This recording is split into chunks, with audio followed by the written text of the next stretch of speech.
Sorry if I'm in a sour mood, but Is everything all right?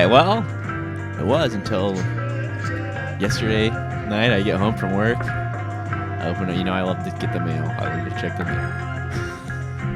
What happened, Trent? Well, I open up the mailbox. A letter addressed to Trent D. Mabry. Is your middle name Daniel, of course? Yes, of course, everybody knows. Any Mabryak would know Any that. Mabryak would know. My middle name is Daniel. It's a jury summons. No! I've been summoned for jury duty. Oh, my God. Yeah. Wow. So I go, fuck me. Oh, fuck you right in the ass. Yeah. Now, when did you get a New York ID? Because I hear that it's all tied together. Is that right? Do you have a New York ID? I have a New York ID, and I'm registered to vote. in New Yeah, York. the moment you get the ID, they come after you. Now, I got mine back in November, just a couple days late of the election.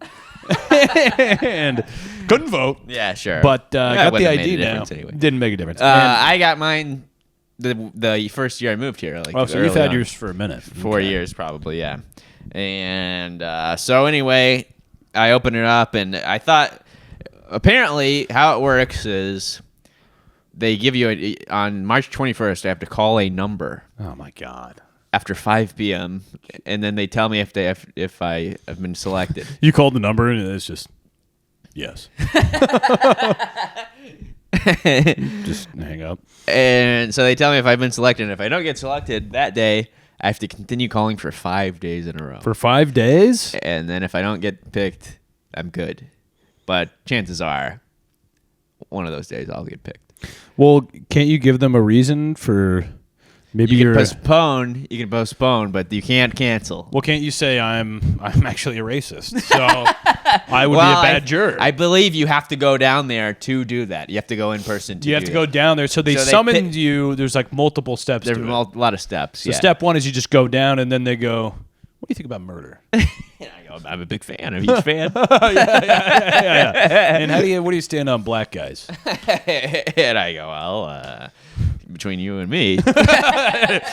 Say no more. For the sake of the pod, say no more.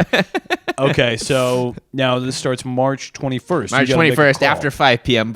Friday night. Very convenient time to call. Friday night after 5 p.m. It's a very great time for me to call. And then if they say no, then Saturday night, go ahead and call again. I think they might switch unless, of course, they have to go to night court or weekend court or something like that.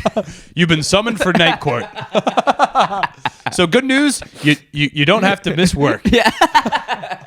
You'll go to work every day, and then you'll show up promptly for night court. So you'll be here for night court. It's a 7-month murder trial. 7 months of night court.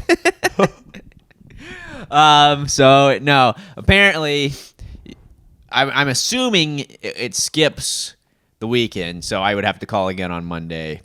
But then, so you're hoping if you do get called, you get called on Monday, so you have 2 days to kind of prepare. Because if you have to call on Friday night or on Monday night, they say come in next Tuesday morning. Really? Yeah. Oh, God. So then the next day, and then now, how does it work? Like, if you have a job and you have jury duty, obviously your job has to let you off for jury duty. Yes, it The says job's that very in bold letters. Your job has to allow this. But do you get paid for the time you miss? You get $40 a day from. They give you $40? Yeah. They give you $40 a day. Yeah.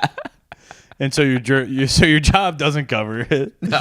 And then the state of New York gives you $40 Gives you a day. $40 a day. And lunch? Do they provide The lunch, or most is that expensive cities? Yeah. They go, yeah. How about $40 a day? That's far below the poverty line? So $40 a day. Did they also cover lunch, or do you not know? They don't mention lunch in the. They don't get they don't get into lunch. No, they didn't get into lunch. You've been summoned for jury duty. Now let's talk about lunch. We do Chipotle on Mondays. Yeah, they don't get into lunch, but they do say this. They go, we don't pay for transportation. We recommend public transportation. And my options, if I do, that's the recommendation. Yeah. Cool. we would love to recommend Yeah. public transportation. You've got to try the but subway. get this, Joe. My options, if I do get called, there's three I'm in Queens. Oh, right. There's 3 Oh, locations. God, it's either down the street from you or on It's Jamaica. down the street in Long Island City, which would be ideal. Right. Beautiful. Long Won't be Island there. City. Rule that out. Yeah, that's no chance in hell that's happening. Rule that out. Throw that dream away. It would be 10 minutes away in Long Island City, beautiful Long Island City, where the streets are bare and everyone's It's a nice. fantasy. Yeah. Or it's in Jamaica, Queens. Which there's no train to. There's no train to. Or, which by the way, I dated a girl for a while who lived in Yeah. Jamaica, Queens, and she's like, yeah, you can't come visit me. It's incredibly dangerous. It's really dangerous. And there's literally no train that goes from Sunnyside to Jamaica, Queens. But jury duty says we would like to recommend public transportation. Our recommendation would be public So transportation. Jamaica, Queens, Long Island City, or Kew Gardens, which I have no idea where the could fuck be that anywhere. is. I don't know where that is. God, don't what, is that either. by LaGuardia? What, It's I think it's by JFK, over by JFK. no, jury duty is interesting which because apparently is also a shithole, is what I've been told. Kew Gardens. yeah, absolutely. Jury duty, I feel like, is usually kind of interesting if you Sure. actually are there because 95% of lawsuits don't go to trial. Yeah, right? People settle or whatever. So if something does go to trial, it's usually kind of like a pretty complicated and interesting thing. Right. But boy, long hours, Trent. Long hours, but that sweet $40. Sitting there just listening to the dry litigation over and over. The defense, the prosecution, Yeah, I know. the testimonies. And it goes on late into the night court. Night Late court. into the night. You're going to get 3 months of night court. 3 months of night court. No, but the good news is I'll be making $40 a day. That'd be great, yeah. And if you don't have to take off work, you could work an 8-hour shift and then go into night Right, court going to night court and for have about 6-7 hours at night. have a blast. And if it's anything like the 80s sitcom, it's going to be loads of fun. Take public transportation home and hit the hay. Yeah, take public transportation from. I'll take the bus from From night court. from night court, night court in Jamaica, Queens to Eat up a hungry man. Eat a fucking hungry man. Eat up a hungry man in the Bang my microwave. fucking head against the wall. Welcome to the Big Apple. Well, I can't wait to hear what happens with Trent's jury duty. Yeah. Oh, I'm sure all the podcast fans are dying to know what happens next. it'll I'm on be- the edge of my fucking seat over here. Well, stay tuned. What if it's like a huge... Now, here's the problem. You're not allowed to talk about it while it's happening. I guess not. But what are they? Probably gonna do? not until like a podcast that's on the internet. Probably not. Yeah, you're right. All right. But I could. We'll find ways I could to- allude to it. Yeah. Allude. I wanted of course, the big trial is in Manhattan. The Mangione case. Maybe that's what you're being summoned for. Well, it's Queens though. I'm in Queens. Oh, Yeah. fuck. Yeah. But fingers Man, crossed. just to be a fly on the wall, just to see Just that to- hot piece of ass. Oh my god. On the jury. Right. Thank God the jury sits. I don't think I'd be able to stand. You're like a fifth grader in math class walking up to the chalkboard. Your Honor, I don't think I can walk over there right now. I don't think I can bring you the verdict, Your Honor. Can we recess? I'm going to do my recess here if that's okay. Well, Joe, would you like to explain to the folks at home what they're listening to? I'd love nothing more, Trent. Well, this is the Echo Chamber podcast, the only podcast where 2 comedians read the Wall Street Journal because one of us gets it for free from work. Now, Trent, what are we going to be hearing today? We're going to give you a rundown of the stories we are going to cover from the Journal today on the Echo Chamber podcast. Yes, and I'll start us off here with the rundown. Well, Joe, there's a new FBI director in town. Yep. And He's shaking things up. he's shaking And things up. I hear they're firing everybody and They're starting firing over. Any, if you work in the government, you're likely have been fired. Complete revamp. A complete overhaul. Complete yeah. overhaul. We're going to build a new one from the ground up. They're draining that swamp. Well, they're draining the swamp, I guess. They're also trying to drain the goddamn space station where the Oh, 2 yes. NASA astronauts have been stuck for the last Right. 18 months. Well, Trent, according to the Journal, they're finally coming They're home. coming home. But they said that a few times before. They've said that before, yes. So we'll see if that actually is going to happen. Yes. Well, Joe, not only is NASA stepping up, so are Starbucks workers. their boss, their new CEO. Just read that headline. It's a This is the headline. Starbucks workers told to step up. Step up or ship out. Ship out. You fucking pigs. Yeah. Well, You want to fucking horse around, go to Dunkin' Donuts. we run a tight ship over here. tight fucking ship. Step up. Well, also from the Wall Street Journal, Meta, who you might know as the owner of Facebook and Instagram. Yes, perhaps maybe one of the most evil companies in the world. Yes, Meta. Well, would an evil company do this? Trent, Meta apologized for violent Instagram video feeds. Well, I guess no. I guess they wouldn't have, if they were evil, they wouldn't apologize. Yeah, so a lot of very violent videos went out last week, and they go, sorry about that. Oh, good. Yeah, that was, So that was our that. mistake. We'll hear about that as well. We thought you liked violent videos, but apparently not. Apparently, we're changing up the algorithm a bit. That was the algorithm's fault. Well, Joe, North Korea, you've heard of it. Yeah, It's I've heard of open. it. It's open. And but who's going? They opened North Korea? Yes. Wow. Not to America, but to other. To who? Russia? Yes, Russia. We'll get into it. And the Mongols. Very good. Well, Trent, no one wants to go to court for jury duty, but I know a court where everyone can't wait to go to. Oh. That's the basketball court after your big team wins the big game. Oh, absolutely. Storming the court, they call it. Wow. Storming the court. Well, they're trying to stamp it out with big don't want to fines. storm the They court, don't but- want them to storm the court anymore. These kids, they're storming the court. They're ripping down the goalposts. They're charging these schools $500,000. Wow. If the kids run $500,000. Jesus Christ. So we're going to cover that. Well, you can't storm the court, but you can storm the Capitol. yeah, full pardon for Yeah, that. full pardon. And I believe that's the final story, right? That's my final story. Well, that well, is the final story. It is the final story, but we'll also be getting a little visit from our friends at Pepper and Salt. Thank goodness, because it has been too long since we heard from Pepper and Salt, and I feel bad for the viewership that we've been slacking on Pepper and Salt for the last couple weeks. But Sure. well, Trent, you want to kick us off? Let's hear about the FBI. All right. The FBI, as we know it, is dead. Take everything you thought you knew about the FBI, throw that out There's the a window. new sheriff in town. This is from the Wall Street Journal. Patel has whirlwind start as FBI director. Whirlwind, wow. Yes. Dateline, Washington. Dateline. Our nation's capital. FBI officials from regional field offices gathered on a video call this week to hear from their new director, Kash Patel, who rattled off so many changes that his employees couldn't tell if he was serious about all of them, which is always a good start. It's always a good sign. Yeah, when you're a new boss, you can't mean tell all if of these. you can't tell if your new boss is horsing around. Yeah, or what's not. his background? Isn't he like a kooky guy?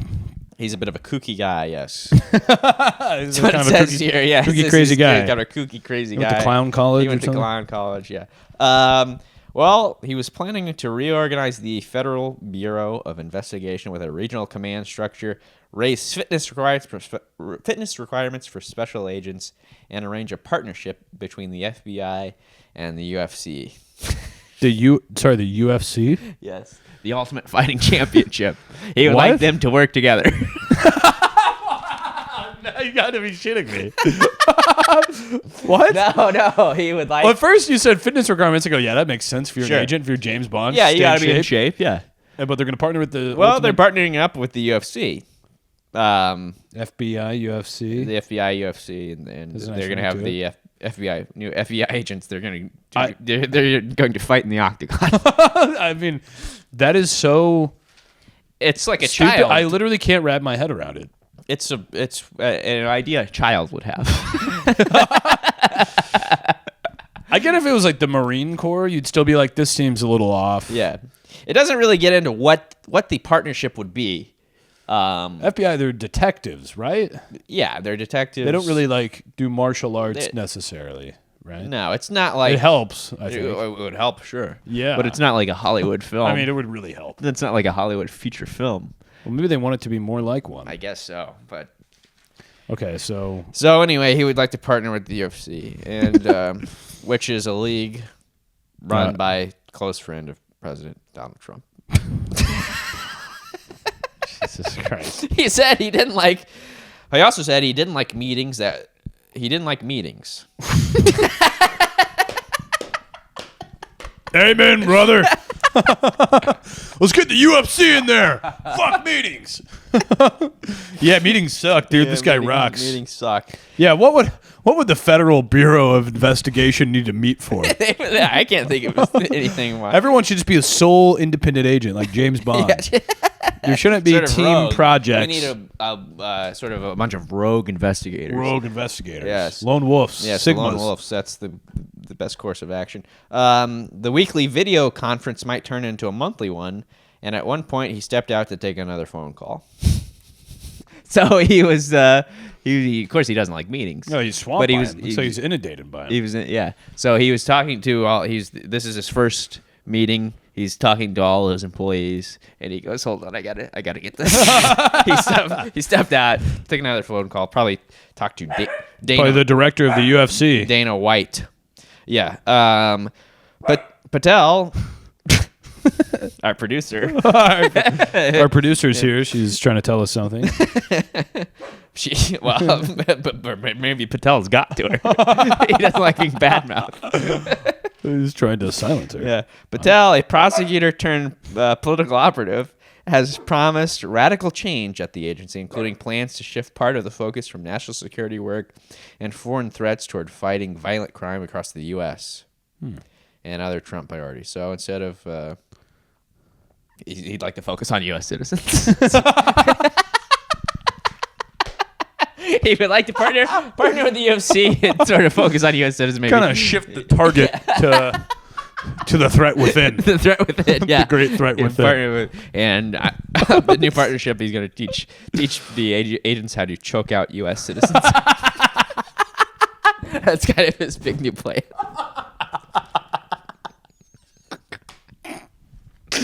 It'll be a lot of But fun. good news, we're cutting meetings. Yeah, good news. There's no more meetings. You can clear your calendar. Yeah. I want you to go out to any U.S. state and Yeah. choke out a citizen. His first week. Yeah, so he's gonna choke out citizens and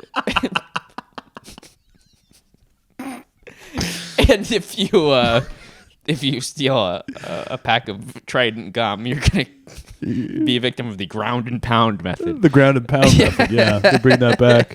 He's going to put you in the Kimura lock. But his first week at the Bureau has laid bare the extent to which his tenure could upend the tradition-bound agency and transform its culture, according to interviews with a dozen current and former FBI officials. Soon after arriving, Patel cleared out all civil service staff in the leadership suites and replaced them with political associates. Ordered 1,500 employees relocated out of Washington without money in place to pay for the move, and broke a promise he made to agents to appoint a deputy from their ranks. So you hate to hear a guy like this would break a promise. He's not a man of his word. He also got a second job running another law enforcement agency. What? An unusual arrangement, given that being FBI director is seen as one of the toughest jobs in government. What's his other job? He's also the head of the alcohol, tobacco, and firearms and explosives. He's the head of the TTB now? Yeah. That's the agency that oversees my day job. Oh, good. This guy's... Maybe they'll partner with the UFC. Maybe so, yeah. Patel's partisan background as a surrogate for Trump during the 2024 election campaign and open criticism of the agency set him apart from previous FBI directors. So... normally, they don't have an FBI director that openly criticizes the agency that they run. Well, that seems to be like the thing that they're doing across all agencies. They love right doing now. that, yes. Yeah. If you hate something, why don't You're you're in. in. You're in charge. What do you think should be done Yeah. with it? Patel and the president share the view that the FBI must be purged of what they perceive as a bias against Trump and other conservatives. His ascendance to the job after officials from Trump's first administration found him unqualified and untrustworthy is a remarkable one. Oh, I was so biased of them. Yeah. Quote, "Man, this is effing crazy," Patel, whose family hails from India, said last week at a White House ceremony. That's definitely what you want the guy heading up the FBI to say. Wow. This I can't believe I actually got this job. This is fucking crazy. This is fucking crazy. And the good news is it's only a 10-year term. It's only a decade. Yeah, it's and only you a can't get rid of him? You can't fire the I don't FBI? know. I mean, I guess you could if the new president doesn't like you. But, of course, we'll never have an election again. So. No. And if we do, the Starlink will link up to the voting booths and switch every 10th vote, and Falcons will win by about 5-6% every election. Yeah. So. He took the oath on the Hindu holy book, the Bhagavad Gita. The Bhagavad Gita. Yes, for I have become death, eater of worlds. Eater of worlds, and he says that all the time. That's what, it was held by Attorney General Pam Bondi as relatives and fellow Trump officials looked on. After his confirmation, supporters of Patel shared a Bollywood dance video with Patel's face superimposed Fucking nightmare. into it, celebrating victory over Fuck opponents. Bollywood and fuck this guy. And fuck the Bhagavad Gita. The only book I need is a fucking Bible. Last Friday, on his first day on the job, Patel ordered officials to relocate 1,500 employees from Washington to cities with high crime rates, including Minneapolis, Detroit, and Cleveland. Another FBI official piped in with a harsh reality, according to people familiar with the exchange. The restructuring would cost $100 million, with each move estimated at up to $100,000, and the Bureau didn't have the funds to cover it. Awesome. Patel was unmoved. Figure out how to do it anyway, and fast. You gotta love that kind of leadership. Yeah. Get it done. Get it done. I don't give a fuck. Shut up and do it. Now. Step up. Step up. Act like a Starbucks worker and step up. Step the fuck up. On Sunday, Trump named conservative commentator and fellow FBI critic Dan Bongino as Patel's deputy. Patel had told an FBI agents group that he would stick with tradition and pick a career agent for the number 2 role. But this guy is sort of he runs a conservative talk radio thing. He runs a Sirius XM show. Yeah, he actually, I think he's a YouTuber, so that's great. And he's never UFC worked, YouTuber. never worked for the FBI. It's Jake Paul. His name's Jake Paul. Several other senior FBI officials put in their retirement upon hearing of the pick, so that's good. The next day, Patel was sworn in as acting director of a different law enforcement agency with more than 5,000 employees, the U.S. Bureau of Alcohol, Tobacco, Firearms, and Explosives. Justice Department officials haven't publicly explained how he plans to oversee both agencies simultaneously. All you have to do is just, allocate your Right. Your tasks to other people. Sure, yeah, you have to be a bit of a delegator. That's the word I was looking for. and Trent, I couldn't find it. I couldn't find it right there. That's why we're here for each other, Joe. I just couldn't get there. That's all right. Well, Patel also appears to be bringing many stylistic changes to the job. Cool. He told officials he planned to spend a lot of time in Las Vegas. It's fucking unreal. What does that even mean? Well, a lot of time in Las Vegas? He's spending a lot of time. That's where he was living last year. And all the cool people live in Las Vegas. Bro, I love the 5-card Texas Hold'em, bro. Like the 5-card stud, bro. He also ordered new decor for his Washington office and asked for his personal trainer to be cleared to enter the building for his workouts. Past directors rarely attended Washington social events to avoid being alone with a lawmaker or chief executive who might make an uncomfortable request, and cultivated an office dress code of suits and ties. Patel has been spotted around Washington, including at a party at the British ambassador's residence on Wednesday. He also showed up to the regional meeting without a jacket. Quote, "I'm not planning on wearing a suit, and I don't expect you to wear one," he said.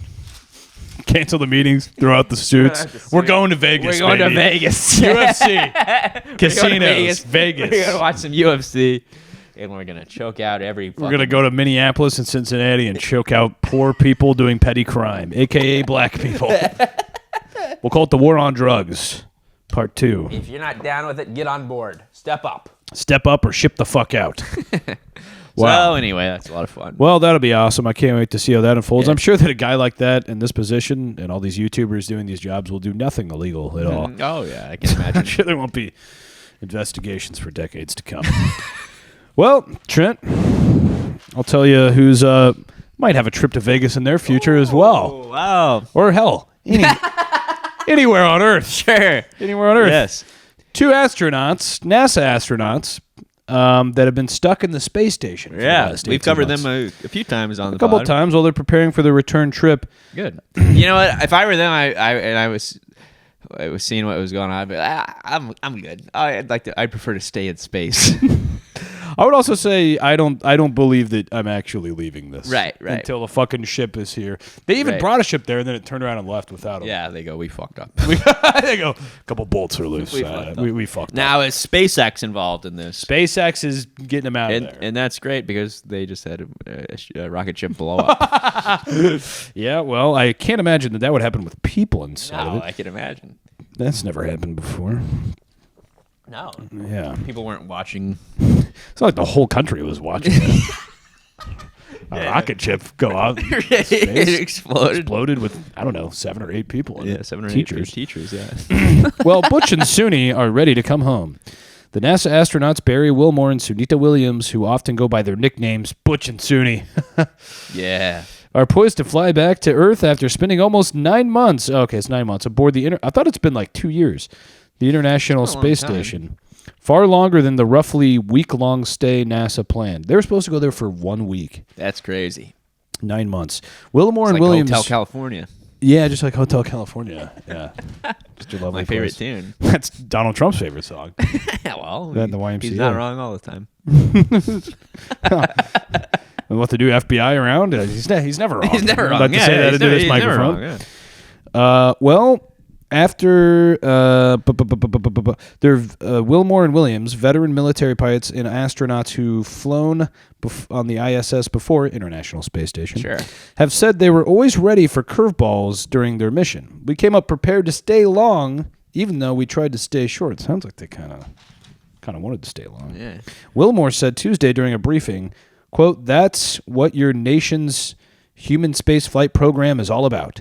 Planning for the unknown. Unexpected contingencies." Yes, the unknown. The unknown. Now, Space, half the reason final frontier. The final frontier, they say. That in the depths of the ocean. Yes. The space below. The space below. The outer space below. Now, did you see? I saw this on TikTok yesterday. But they're in the Oval Office. Yes. Somebody's interviewing Trump, and they go, "What about the 2 astronauts? Are they coming back?" And he goes, "We're working on it. We're working on it." And he goes, they seem like nice people. Luckily, it seemed like they like each other. Up there that long, you gotta like each other. He's like, who knows? Maybe they fell in love. Maybe they fell in love. And we've talked about that on the podcast. We go, hey, maybe could be a love story. He's the president of the United States. He goes, maybe they fell in love. And then he also goes, and she's got the wild hair. She does, and she does have wild hair. She does have. He's going, she's got wild hair. Maybe they fell in love. Trump loves wild hair. Yeah, but she does have wild hair. I hadn't seen a picture of her recently. Everyone's kind of wondering the same thing. Maybe they fell in love. Yes. But what about their families who are stuck down here? They're probably wondering more than anybody. Right. 9 months, it's just a guy and a lady. It's just a guy and a lady, but who's this guy?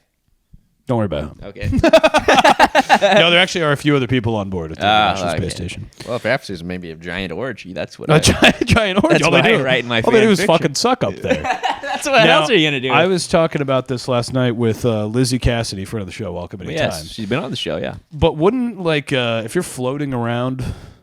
She was saying that having sex and zero gravity, a man floating to her would give her the ick. Yeah, it would be floating slowly to you. Yeah. 100%. Yeah, it's like seeing a guy try to catch a ping pong. Yeah.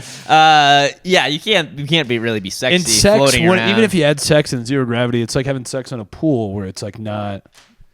You think it sounds cooler in theory. Cool, yeah. And you do it, and you're like, "Can you move over?" And it's like, "No, I can't move anything." What are you talking about? I can't move anything. I can't even feel my fucking cock. Fucking my measly cock. Zero gravity. My fucking blood cells floating every different direction. Right. Yeah. But yeah, also now listen, I'm not here to kink shame. I never claim to be, but look at the head of hair. You'd hate to see what's downstairs. Well, the good news is that's probably floating straight up too. Sure, so that's true. There's a clean barrier of entry there. Now, do the breast and everything, your genitals, do they float as well? I would imagine that your cock float. We were talking about this too. So I think that in zero gravity, your cock's probably like about half mast, kind of teetering like this. Yeah. But here's what I think is interesting. I think your testicles kind of balloon up on either side of the shaft. So instead of hanging down below, they're kind of like, you just like up here against Sure, your shaft. like helium balloons. 2 little helium balloons. Yeah. And then here's the thing. So even if they're not having sex, he's obviously jerking off on the space station. 9 months. He's only human. And you're a man, so you have to try it in 0 gravity. Sure. So you're fucking jerking off there, and then your shit goes Yeah, everywhere. that's probably why they're stuck up there. Yeah, but then and you Got all probably over the equipment. But she's probably coming in. She's like, knock, knock, Gary, and he's like, nothing. Yes. Yeah, he's trying to pull his fucking pants up too. Catch all the cum floating. Yes. Sure. Oh man, there's a lot of problems up there in space. Yeah. So yeah. The way I see it, I don't know. I mean, with the cum and with the balls and everything, I don't know how this is going to shake out. Right. Yeah. So, but yeah, I mean, the only other part of this, they did say, maybe it's worth mentioning. Williams, this is the lady with the crazy hair, crazy bush, said during the briefing Tuesday that the most difficult part of the situation is for family members and other supporters anticipating their return. Sure. It's been a roller coaster for them, probably a bit more so than for us, she said. Yeah, because they feel madly in love. I think the hardest part is having the folks on the ground have to not know exactly when we're coming back. So she doesn't give a fuck. She's like, I'm up here in the space station.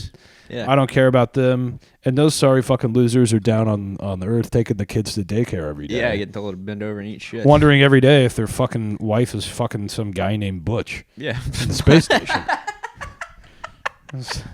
His wife's wondering. She knows Butch. She knows what kind of dog he is. Damn dirty dog. But we hope they return safely. Now, is her hair going directly up like that from 0 gravity, or is that just Butch's cum just? Yeah, it's like that fucking. They've repeated that scene from There's Something About Mary. Something About Mary. Yeah, for 9 months in a row. We wish them the best of luck. I hope it is true love. I'm with the president on that one. Not with the president on a lot of things, but that one, I'm right there with him. Yep. We love on this podcast. That's well, true. Joe, this is from the Wall Street Journal headline. Starbucks workers told to step up. Step the fuck up. CEO says coffee chains turnaround hinges on greater accountability. Here's the thing. If I'm working at a place like Starbucks, what are you making, $15 an hour? If somebody says, hey, this is from the top, time to step up. The top brass. If I'm told to step up, I walk. Sure. I'm out. I mean, I'm immediately out. The headline, I agree with you, Joe. Apparently, this is about people in the office. Oh, the headquarters. Right. Okay. Not the front line guys. Starbucks, not the front line. Okay. Not our nation's heroes. Not the essential workers. Yes, the essential workers. And I still bang my pots and pans for everybody. Starbucks chief executive officer. I'm one of the few, apparently. Yeah, I mask up and then I mask up. I try to flatten the curve, do my due diligence, do my civic duty. Trying to flatten the curve. And I go out and every afternoon I go home from work and I bang my fucking pots and pans for the essential workers, the Starbucks employees, the bodega people, the nurses, and I'm the only one that's doing it. And quite frankly, I think it's a crying shame that nobody else is out there. No one else is flattening the curve. Starbucks Chief Executive Officer Brian Niccol is delivering. Big fan of Brian Niccol. Yeah, is delivering a tough love message to corporate workers. Step it up. Get back in the office and take responsibility for improving the company's performance.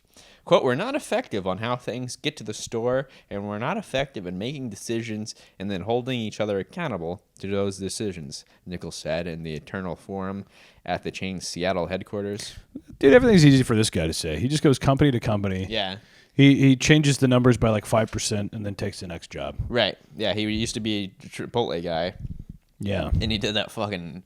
He did that interview that made him look like the world's giant, the most giant douchebag in the world. Such a fucking douche prick. Quote, this is why we had to make the changes that we had to make, he said.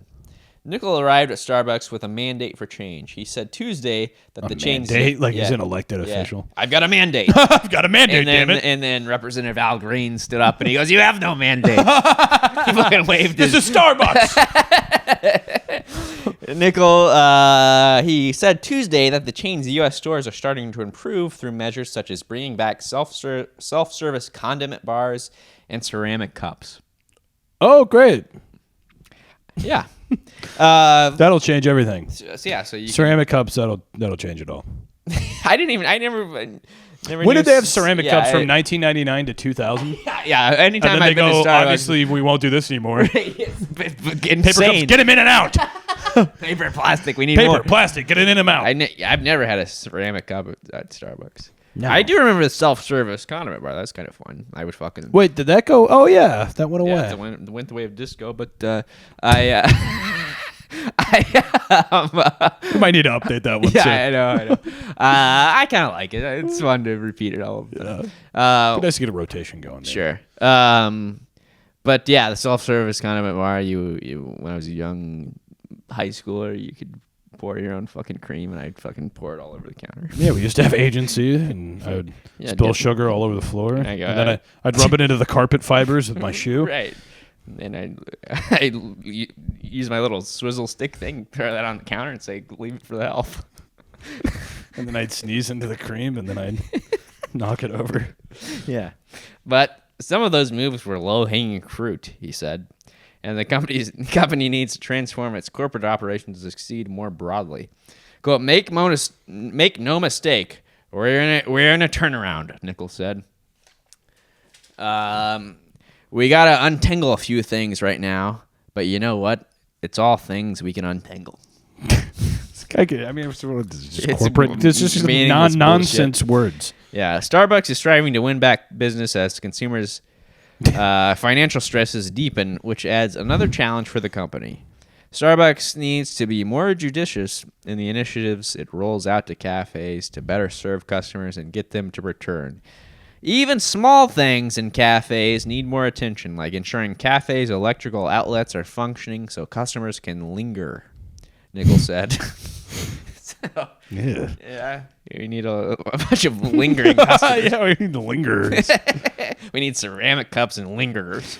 The company also needs to do a better job listening and acting on consumer complaints ranging from furniture to drinks piling up on counters.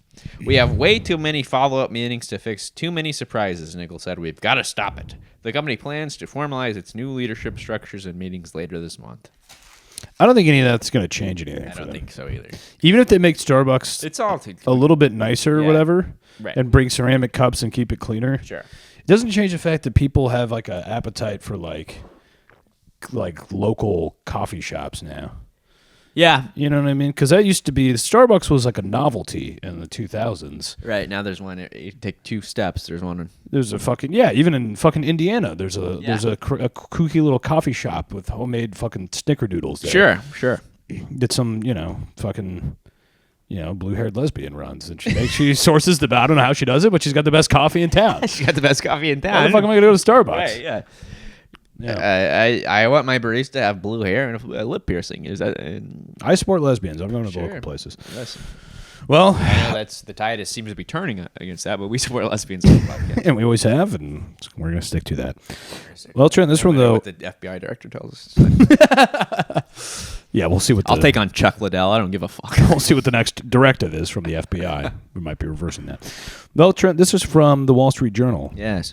Meta apologizes for violent Instagram video feeds. Apology not accepted. Fuck off. Well, wait. I mean, this could happen. Any platform could actually. Any of your favorite social media platforms, and I have a few. Trent, once I explain the error, you're going to see that this is just a normal mistake. Well, Meta Platforms apologized Wednesday night for what it said was an error that led to graphic and violent videos flooding the feeds of a vast number of Instagram users, including minors. The videos, which were recommended on some users' Reels tab, included people who appear to have been shot to death and run over by vehicles. Some of the recommended videos had, quote, sensitive content warnings on them, while others didn't. A Wall Street Journal reporter's account featured scores of videos of people being shot, mangled by machinery, and ejected from theme park rides. Jesus Christ. Often back to back. The videos originated on pages that the reporter didn't follow, with names such as black people being hurt. Oh my God. Shocking tragedies. Oh my God, that's insane. I know. And people dying hub. Jesus Christ. Video counts on some of the promoted videos suggested that Instagram's recommendations had massively boosted their viewership, often exceeding that of accounts' other posts by millions of viewers. Quote, we have fixed an error How can you even call that an error? We fixed an error. Yeah, there's a little hiccup there about that we were promoting black people getting hurt. Yeah, and people get shot to death and run over by cars. We fixed an error that anyone could have made. Sure, it's a that classic mistake. Yeah. Cause some users to see content. We're only Meta. We're only Meta after all. I mean, come on. The spokesman declined to comment on the scale of the issue. Despite the assurance that they fixed the error, videos of shootings and accidents dominated the Journal reporter's Reels feed late Wednesday night. Maybe it's just this guy's algorithm, man. Yeah, sick fuck. Yeah, it's just... he's a sick fuck and he's trying to cover his tail. It's written by this person, but they're acting like it was somebody else. Right. The Journal's reporters. Sure, yeah. Well, the spokesman also said the torrent of videos were unrelated to the company's decision to adjust its content moderation policies to avoid governing content in a way that censored speech. As nothing to do with that. Yeah. And instead, Chief Executive Mark Zuckerberg said, he's our hero, Trent. He's a fucking asshole. Ruler of the planet soon. Said the company would focus on high severity violations. What does that mean? No one knows. The company also said it planned to disable proactive scanning for a swath of prohibited content, refraining from using AI to remove or demote posts unless human users officially reported the content as objectionable. So that's good. So we'll have to wait until we see something that is truly heinous, and then report it. We have to do our job. As users of Reels. To do their job. The beheadings. To report beheadings and black people getting hurt. Yeah. Wow. Well, thank God that hasn't shown up in my algorithm. Yeah, I didn't see that one. I just get videos of John Cena becoming a bad guy in wrestling. That's all my feed is. What are you following the FBI? Well, Joe, this in my final story. I think you might have thrown away the beginning to your last story there, but you can do that. You can do that while I read. Oh no! Good catch, Trent. Yes, no problem. That's what I'm here for. This is the headline. This is from the Wall Street Journal. North Korea is open. It's open. Who's going? What do they mean by open? Well, I'll tell you, Joe. Dateline Seoul. Seoul, not Disney's Seoul. No. Seoul. This is Korea. Seoul. A city that I believe is in South Korea. Yes. Maybe not. I thought so because I thought they had the Olympics there recently. The Winter Olympics. The Winter Olympics, yes. Windy Arbate. Way better than the Summer Olympics. Well, that beautiful powder. Oh, sweet powder. Beautiful powder. It's just a better... Snowboarding, skiing, curling, it's all much better to watch. Yes. I don't give a fuck about a single Summer Olympic thing. No, Swimming sucks. Swimming sucks ass. Guys running stinks. Throwing I mean, what else do they... Bicycling is bullshit. Stinks. Bicycling is bullshit. Stinks. It's bullshit and it stinks. And they do basketball, no one cares.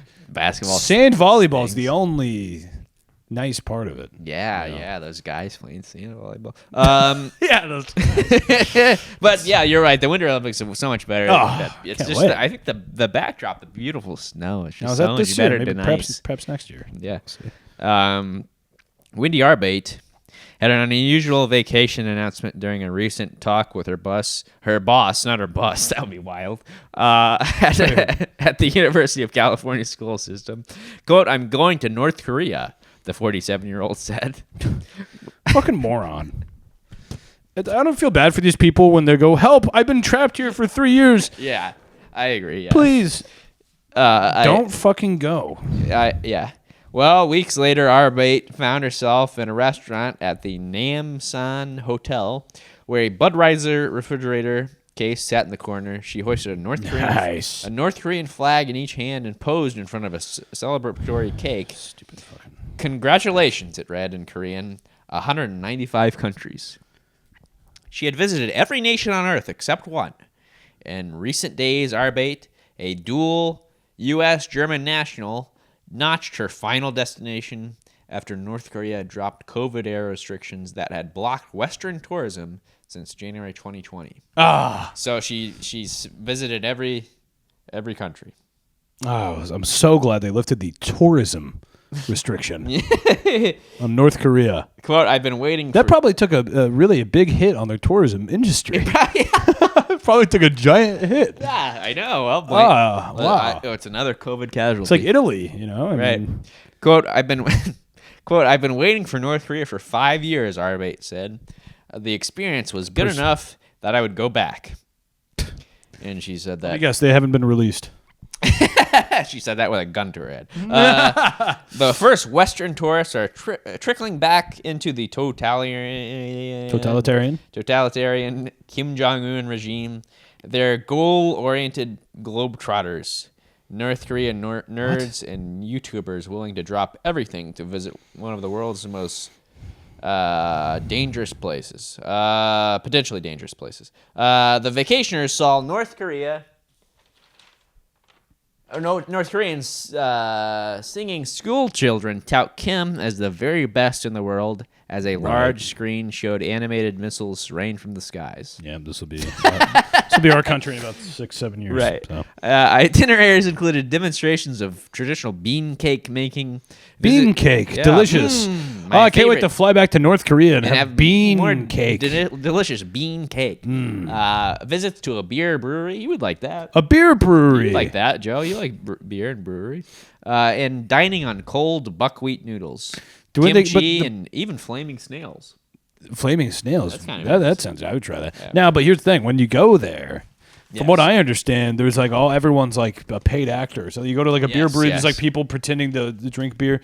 They had the office where everyone was just looking at like the Google home screen and like pretending to do jobs and stuff. Right. It's like a facade. It's all an act. It's all like an act. It's like something out of a Hollywood picture. And they go, now you go to beer brewery. You go to beer brewery. You watch kids. Watch kids sing. yeah. They got your itinerary seems pretty regimented. I would imagine. There's an interesting documentary when Dennis Rodman went to the Rodman North Korea when he was invited by the glorious leader Kim Jong Un. There's a documentary where he goes to like a grocery store and it's all fucking got like Captain Crunch and shit. Yeah. And then the next aisle over it's barren. yeah. That's bizarre. Yeah. Some Korean-speaking visitors belted out Kim regime propaganda tunes at a local karaoke bar where the top shelf had bottles of Chivas Regal and Ballantines. Do you know those? Smartphones were everywhere. Smartphones everywhere. Michael Kennedy, what a glorious utopia. Smartphones everywhere. They've got it all. Michael Kennedy, a 28-year-old YouTuber, fuck you, with a British passport, says he felt a mixture of excitement and nervousness throughout the trip. His unease peaked at, quote, the Friendship House, which celebrates relations. Well, that's strange that you'd have an anxiety attack in the place called the Friendship House. I don't think anything bad could happen at the Friendship House. No, you wouldn't think so. You wouldn't they wouldn't put a fucking gun to your head in the Friendship House. Which is a place that celebrates relations between North Korea and Russia. Oh, awesome. What a great friendship. Yeah. Wow, which is apparently one of our closest allies now. Who's that? Yeah. Local tour guides asked if he would. This is hilarious. Local tour guides asked if he would sign the visitor's guest book. Pen in hand, O'Kennedy recalled his mind going blank. So he wrote something he thought a child might scribble on a holiday card. Quote, "I wish peace to the world." What? He wrote that on the visitor's book at the Friendship House. The inscription caused the North Koreans to freeze. What? Do you think this is an appropriate thing to write? One asked. O'Kennedy offered an apology. A few silent seconds passed. I'm sorry. Eventually, O'Kennedy shuffled out of the Friendship House and reached for cigarettes. He received no reprimand. Looking back, O'Kennedy says, it probably was a stupid thing to write. What was he supposed to write? I don't really understand what you're supposed to write in this house. Well, I think you're just supposed to... I wouldn't write a fucking single thing. I would just sign my name and get the fuck out of there. Yeah. But he thought he'd be cute and say, I wish peace to the world. They probably took it as a fucking threat. Yeah. They definitely did. They were like, are you fucking crazy? How dare you mention anything to do with... Yeah. Do you know where you are? So this guy's a moron. So you have an agenda about world politics, do you? But here's the thing, Joe. You would think a 28-year-old YouTuber would be a little smarter. The State Department since 2017 has banned U.S. citizens from entering North Korea, but dual passport holders aren't blocked from traveling there. Nicholas Pasquale, a 32-year-old with Italian or Argentinian passports, also needed North Korea to finish his quest to visit all countries. Pasquale said he had visited at least 20 nations engaged in war, been kidnapped by a terrorist group in Mauritania, and stood accused of espionage in Iraq. It's one of those goals to visit every single country where at a certain point it becomes more of a massive burden on your life. Yes. A rewarding experience. Right. When you're convicted of terrorism and accused of espionage. You get kidnapped.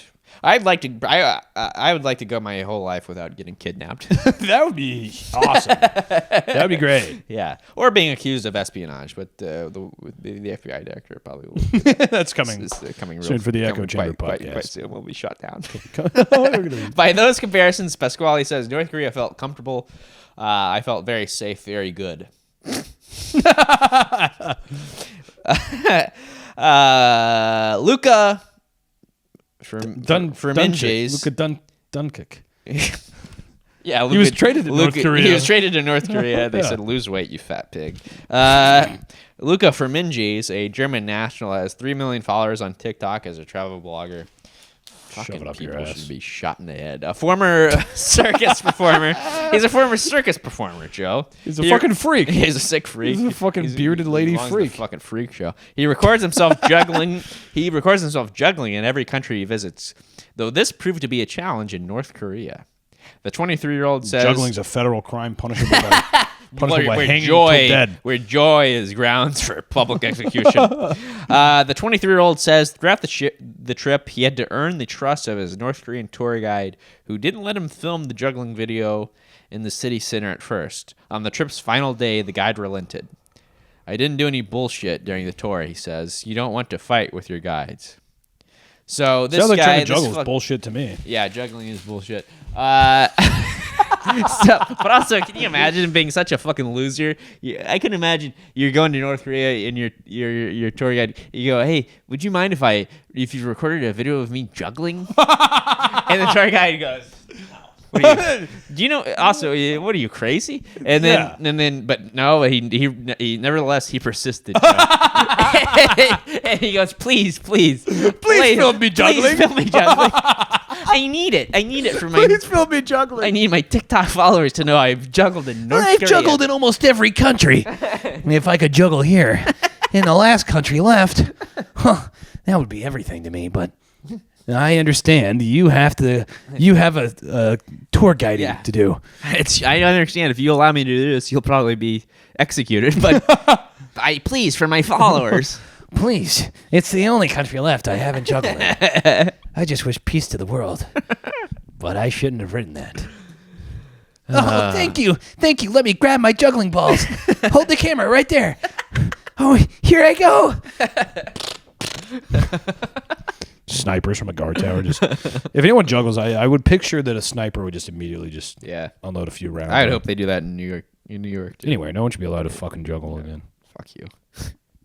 Fuck you, fuck juggling. Fuck you, fuck juggling. All you want to see is you juggle chainsaws. Fuck up. If I had to list the top bullshit activities in the world, juggling's close to the top of the fucking list. I can't think of another active verb that's more bullshit than juggling. Yeah. Rather watch a guy beat off in the fucking city square than fucking juggle something. Well, anyway, Trent. This is our final story for the podcast. It's from the Wall Street Journal. Oh. Of course, you've got jury. Hey, Luna, you've got jury duty. We already did the whole court analogy, but well, this is about basketball. How to storm the court without costing your school $500,000. Schools are trying to teach fans restraint to avoid big fines. It's a work in progress. Just let them storm. Yeah. Can we not do anything fun anymore? Let them storm. There's also not much of a story here. Right. But you know what? Here's the thing. They just need to the problem they're having is that when the kids storm, they do it within like 4 seconds. The whole court's covered. Yeah. And then the losing team gets like trampled. Sure. It's like a Travis Scott concert. That's fucking what happens when you lose. Fuck you. Yeah, if you win the game, you better win. If you don't want to get trampled, you fucking win the game. And then the old coaches get goddamn river. Their fucking legs broken. Yeah, the old coaches. And the referees Sure. They get trampled. Sure. But so schools are trying to stop it. Failure to abide by the new rules to not storm the court will trigger a $500,000 fine. At least that's the case at Kentucky. Well, the people that are storming the court don't have to pay it. It's the college. Yeah, exactly. And they don't give a fuck. Yeah, they don't give a fuck. They're already hundreds of thousands of dollars in debt going to the school anyway. So why do they give a fuck? Well, they mostly do this at the in the SEC. Yeah, at football games, and these people in the fucking South go fucking nuts. they go hog wild. That's all they have to live for. That's all they have to live for, and it's multi-generational. It's Sure. not just the college kids. The fucking 60-year-old man is just watching Alabama football every week. Yeah. It's all that they fucking care about. So the SEC is having a huge problem with them. And they have 13 teams that are entering March Madness, probably. Yeah. They're making a bid to enter the tournament. Oh, sure. So they're very concerned, but some of that success comes at a cost, Trent. Fans keep rushing onto the court after big wins. The breaches are taking a bite out of the school's multi-million-dollar athletic budgets. That's where the fines get hit. So the more you storm, the less fucking recruiting you can do the next year. God forbid those. I mean, So those small sports college sports budgets. I mean, good God. Yeah, they're so small. If I was attending one of these schools, I would say, guys, come on. I want to see this team be great for years to come. Are we gonna blow it all now? Yeah. We're gonna blow all the excitement on one game? Yeah. I'm happy just cheering from the bleachers. Come on. Close to the funnel cake and snow cone concession. The bleachers. Where I pay top dollar. The bleachers. The bleachers. What's so not fun about just hanging out in the bleachers, watching from there? Penelope, where are you going? Penelope, where are you going? Are you going with Charlie? You're running off to smoke reefer with those guys again? Well, I'll be sticking in the bleachers, rooting on Johnny behind center. What is you hanging out with these jerks, Penelope? Storming the court again? Yeah. Go ahead, have your fun. Have your fun. I'll be here in the bleachers. The bleachers. A safe place. With my unsalted popcorn. In my sugar-free Sprite. No ice, please. I like it straight. Yes. Well, yeah. Anyway, they go on to say they're trying to do things. One of the coaches made a plea. He got on the microphone. Yeah. With 1 second left in the game. Oh, God. And he goes, "Please, do not rush the court. Please do not rush the court." And I'm sure they all listened to him. They did. They did? They waited like. He asked him to wait 90 seconds. Oh, till the losers can And get you off. could cut the tension. Yeah, they got the losers out of there. They got to fucking push the refs into a taxi. Got to go. They got everybody out of there. Yeah, it's like fucking Bob Dylan leaving a concert. And then when 90 seconds up, fucking moment's already ruined. Yeah, You go, you're right. What am I going to run down there now? Yeah, right. They already No. shot their wad. You already shot the wad. Yeah, you already high-fived everyone next to you. Right. But not everywhere is doing this. So there's let me find Arkansas. They asked if they cared if the fans rushed the field. Yeah. And the athletics director goes, "Absolutely not." Let them rush it. They said they'll take the fine. Fuck it. Fuck it. Yeah, that's what I say. Fuck them. Yeah, fuck it. $500,000. I mean, people We'll did- just slash the arts department again. Yeah, we'll get rid of we'll cut the library. You don't need a fucking pottery wheel. We've made all the pots. There's no new pots left to make. There's still new games to win. Yeah. Right. Yeah. I don't know. It's like, I mean, this has been going on for as long as I can remember. I'm sure. Who gives a fuck? Just let them do it. Who gives a fuck? I say let them do it. Yeah. Stop fining them. Yeah. Stop fining them. What they should do, if they really want to stop it, they should have glass walls that come up the bottom for about a minute and a half. Yeah. Towards the end of the game. Right. Yeah. So no one could go down there, and then they lowered them down. Right. That would cost... I mean, they couldn't cost that much. Well, if you're paying $500,000 per game, yeah, you could probably throw $3-4 mil at that, and then you never have to worry about it. Yeah, they just have glass walls that come up. Retractable glass walls on the outskirts of the court. Yeah. It's Problem solved. It's a brilliant idea. I think it's a brilliant idea. If you're watching the Echo Chamber podcast, I call dibs on that idea. Yeah. I don't have a patent I on can't it. believe you just gave that out. Yeah. I can't believe we do this podcast for free with the ideas like Look that. at the timestamp of this. I came up with this here. Retractable glass walls in gymnasiums. Amen. Problem solved. Amen. Problem fucking solved. Amen, Joe. And before we go, a little visit from our friends at Pepper and Salt, the only comic in the Wall Street Journal. The only cartoon strip in the Wall Street Journal often has no author, no signature. I believe that's the case today as well. Yes. Well, this one is actually signed. It's always different. Sometimes they have them, sometimes they don't. This one is by Mike Shapiro, and I can read the name this time. So apparently he's very proud of this one. But this is two people, a man and a woman, sitting at a bar, tale as old as time. Okay, yeah. One has a martini, one has a beer. The woman has the martini, the guy's got the beer. Yes, they're bespectacled. And The guy's got a tie on. he's got a tie. It's like maybe it's after work, like a happy hour. Perhaps after work. Perhaps they're after work. And now she's talking, right? She's well, it looks like her mouth is open. The other guy is stone-faced. I hate it when it's hard to tell who's talking. Yeah, I'm gonna say that the woman is talking because Okay. her mouth is open. Okay, And so man and woman sitting at a bar. Woman's talking. woman's talking. Both have a drink. They both have Now, a what drink. what's the caption? Rough day. My fairy godmother was replaced by a drone.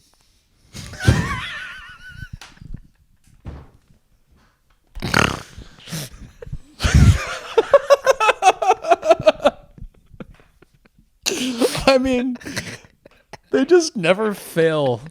Let me see this. God, they hit it out of the fucking park every time. What does that mean? Rough day.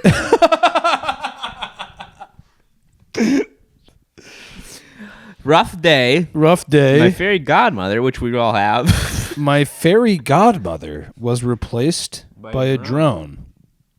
Something I think we can all relate to. What? That is baffling. So, as always, Pepper and Salt has delivered on another perplexing cartoon strip. Let us know what you think that means. Again, man and woman sitting at a bar. She says, rough day. My fairy godmother was replaced by a drone. So anyway, So, your yeah. guess is as good as ours. This has been the Echo Chamber podcast with Joe and Trent. Don't forget to like, subscribe, rate, review, all that shit. As always, this is Trent Mabry signing out. And this is Joe Nonick signing off. Bye-bye. Bye-bye.